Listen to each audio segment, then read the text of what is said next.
Hello, everybody. It's Jacob Doodle here with Corey from Canucks News Summaries. How's it going, Corey? It's pretty good.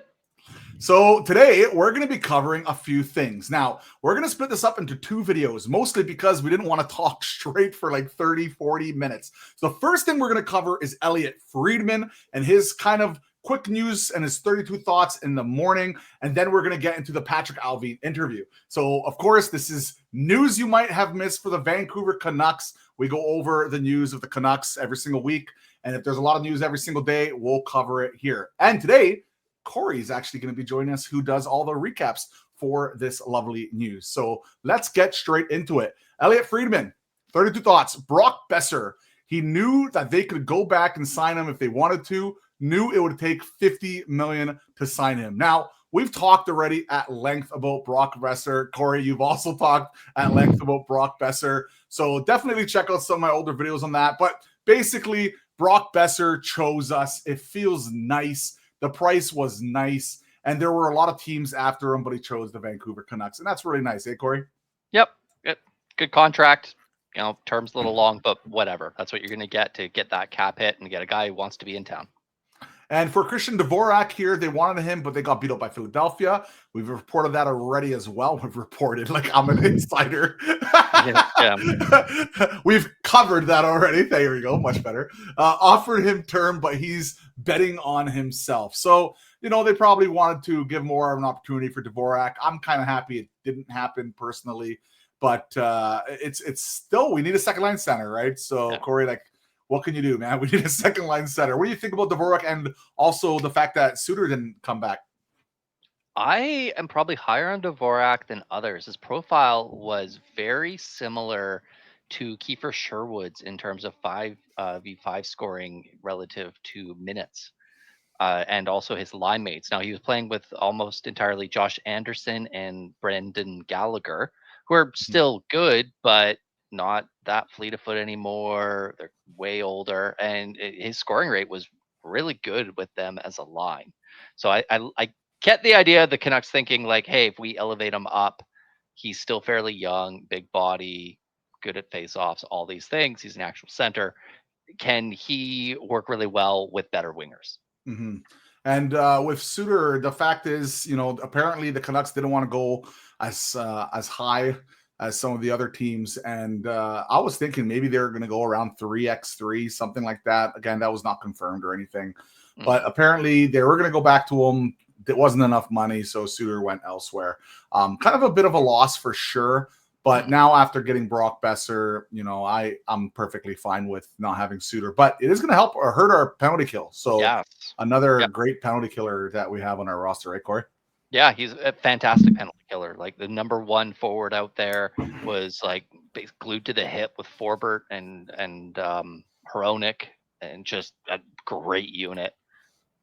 Now, for depth options, Ratu will have a shot to make the team, which we've all been talking about at length. Like not just him, but Carlson, Max, Sasson, and maybe even someone else that we're talking about right now. No room for Bains, but was told that the Canucks, and this is actually really interesting news from Elliott Friedman, was told that the Canucks could make more moves to free up room for him to make the roster. Canucks think that Bains is ready for a spot, and if they have to clear others out, and that leaves an open roster spot, they aren't afraid of that. Corey, what do you think about that?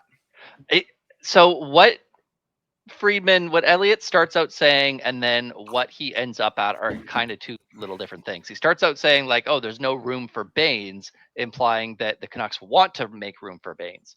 What he's actually saying is if the Canucks say have to trade 2 forwards to get 1 forward back, they're not afraid of losing, of having that open roster spot because they are comfortable slotting Bains in. And this is already assuming that Carlson will be on the roster and Ratu will be on the roster. And then and someone like Max Sasson, who I really badly want on the roster, even maybe he's not the most defensively ready guy yet, but man, his speed in this lineup for a team that's desperate for speed in transition, I think he would just be a great fit, especially either as our fourth line right winger or either as our fourth line center. But that also I think you're going to develop him as a center in Abbotsford next year. He still is waiver eligible.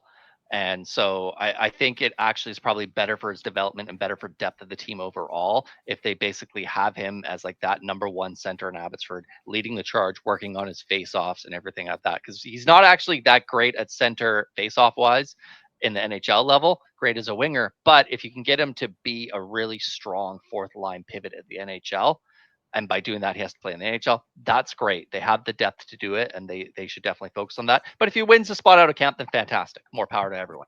And that's important to mention because obviously there were reports recently that, you know, maybe Teddy Bluger and Dakota Joshua are going to be available for trades. So if they do get traded, I'm going to assume they're going to try to do something to get a second line center in. But if they don't, well, then you're going to have young guys taking up those spots.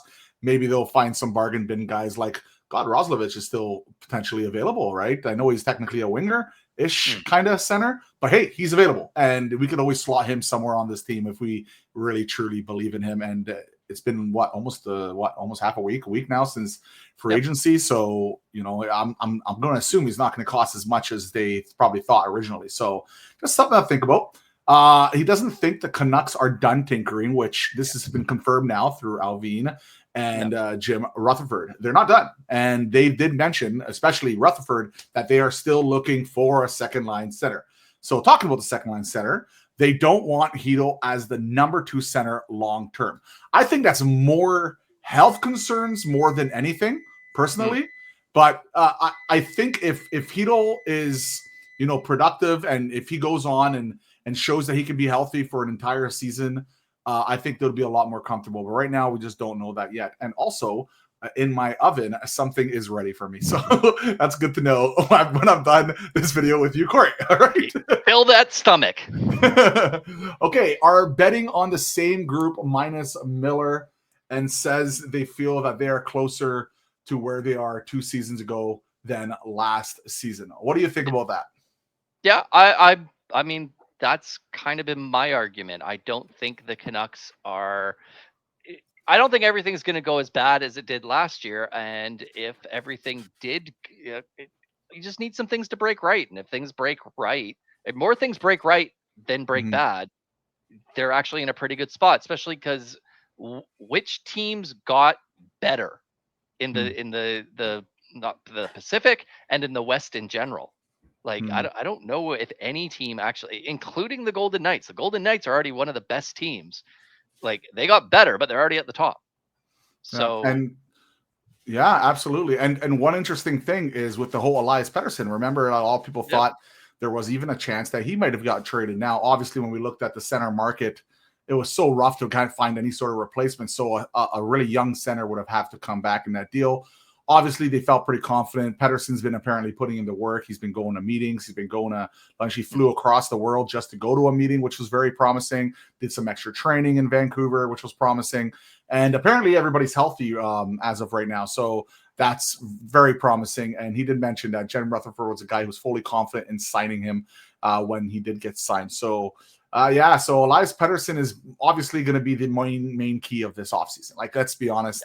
We're going to go as Elias Pettersson goes, and it's going to be curious to see how well he does, right, Corey? Yeah, like superstar Pettersson basically drives the entire success of the team. Like, we know what this team looks like with bad Pettersson and great Quinn Hughes. What does the team look like with Pettersson as the de facto number 1 center and a great Quinn Hughes, and then hopefully a supporting cast around Pettersson at forward? And a supporting cast around Hughes on defense, because this is one of the best defenses that we've seen on the Canucks. Geez, maybe in a very long time. I guess, you know, the end of a couple seasons ago, or almost that 2011 team. Yeah, this defense is not just, you know, skilled, but it's young too, which is just something that we could kind of build off for the future, which is just always great.